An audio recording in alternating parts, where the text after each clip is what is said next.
శ్రీ మైసూర్ వాస్తవాచార్య రచించిన మామౌతు శ్రీ సరస్వతీదేవి మీద కీర్తనలు మనకు చాలా తక్కువ ఉన్నాయి. అందులో ఏరి కోరి ఎంచుకొని తీసుకున్నది ఇది.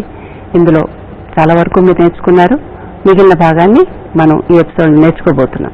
నిజానికి ఈ కళలన్నిటికీ కూడా మూలం ఆ సరస్వతీదేవి. ఆవిడ కటాక్షం లేకపోతే ఏ విద్య రాదు.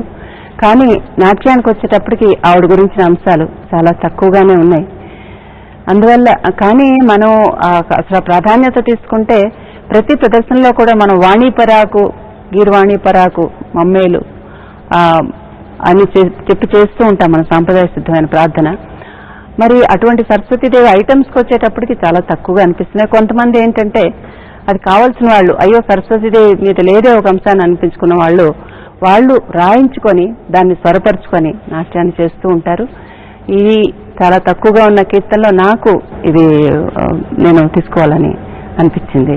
ఇది కొంత వేగంగా నడుస్తుంది కనుక ముద్దలు చూపించట్లో కొంత హడావుడి ఉంటుంది, తప్పదు ఇది. ఎందుకంటే ఏ దీనికి ముద్దలు చూపించకపోయినా అది వెలుతుగానే ఉంటుంది. మళ్ళీ సుజన మనోరథకు వచ్చి అజయబాబు వందిత వాసుదేవతో అక్కడికి అది పూర్తవుతుంది.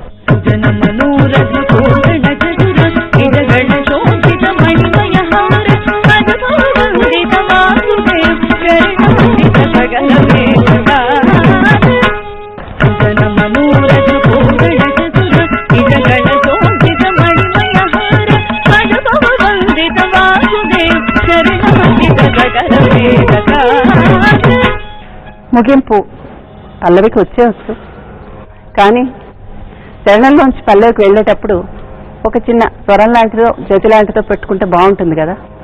జతి అన్నది మామూలుగా వస్తున్నదే కనుక ఇక్కడ నేను మా గురువు గారు శ్రీ నేతి శ్రీరామ్ శర్మ గారి దగ్గరికి వెళ్ళి దీనికి నాకు ఒక స్వరం మీరు స్వరకల్పన చేసిస్తే బాగుంటుందండి, స్వరం పెడితే బాగుంటుంది అనగానే పాపం ఆయన ఎంత బిజీగా ఉన్నప్పటికీ కూడా నా మాట ఆయనకు సాధారణంగా ఈ నాట్యానికి వాటికి కూడా చేయటం పెద్దగా అలవాటు లేదు.